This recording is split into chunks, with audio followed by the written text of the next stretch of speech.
It's wild that in War Thunder's recent update Leviathans, we got a new top tier tank with the strongest active protection system in the game, and it's not even in the top 5 vehicles that people are talking about in this update. I'm talking about the T-72B3A, a rank 7 12.0 MBT in the Russian tree. I'm not going to cover the full history of the T-72 in this video, but the T-72B3A is an upgrade to the T-72B3M, so I'll just start there. The T-72B3M started production in 2016. Russia was taking their old T-72Bs out of storage and were overhauling them so that they could share the same supplies as the T-90M, which was still a secret project at the time. Seeing as these T-72s were pushing 30 years old at this point, nearly everything in them was replaced. Fire control systems, sights, communications equipment, engines. The Russians effectively stripped everything they could out of these old tanks to make these upgrades. Some of those T-72s got pulled aside during their upgrades and were also fitted with the Arena M active protection system to create the T-72B3A version of the tank. The Arena active protection system started development in the early days of the newly created Russian state starting in 1993. It uses radar to detect incoming ATGMs and fires off 26 of what are known as quick action projectiles at the target. Think of it like using a shotgun to shoot down incoming grenades like the Americans did in World War I.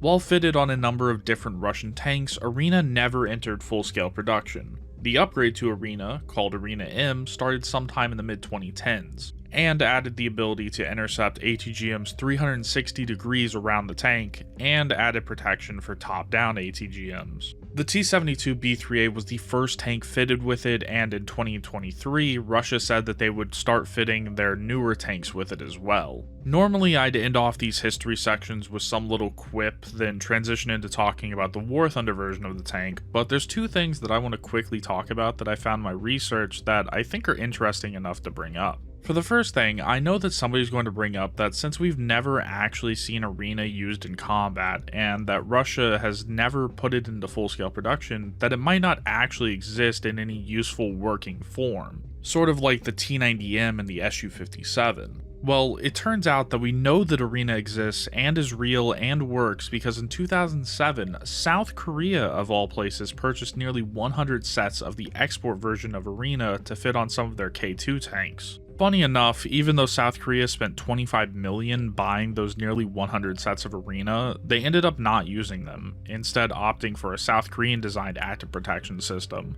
But they also ended up not using that system either because it was too expensive.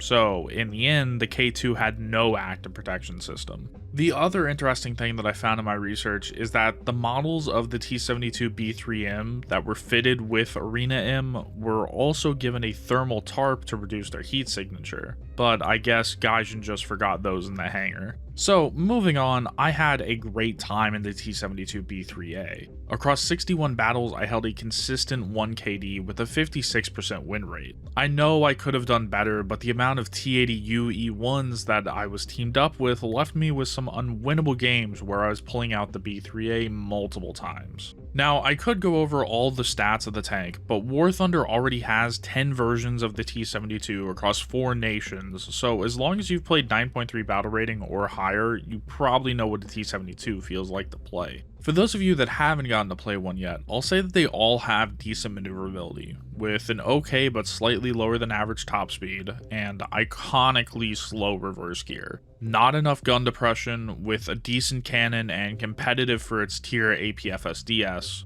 and enough armor to bounce way more shots than it probably should be able to. Focusing on the part that makes this particular T-72 special, playing with Arena M feels really nice. Across all 61 matches, there was not a single time that any sort of ATGM that was fired at me actually made contact.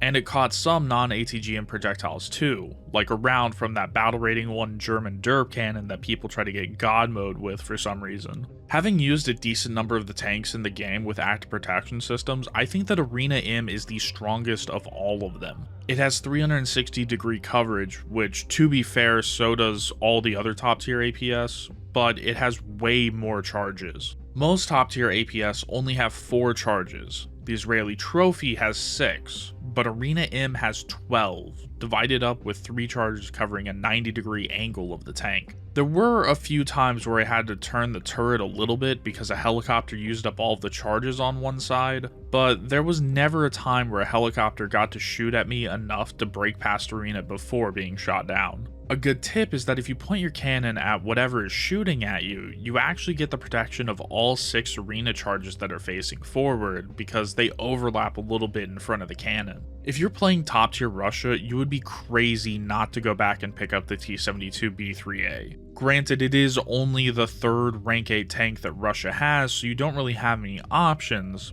but it is definitely worth picking up. Now I wonder if Gaijin will give other tanks Arena in the future. Apparently there's a BMP-3M somewhere out there fitted with Arena. Maybe I shouldn't give Gaijin event vehicle ideas. Anyways, that's all I have for this video. I hope you all have a great rest of your day, and I'll see you in the next one.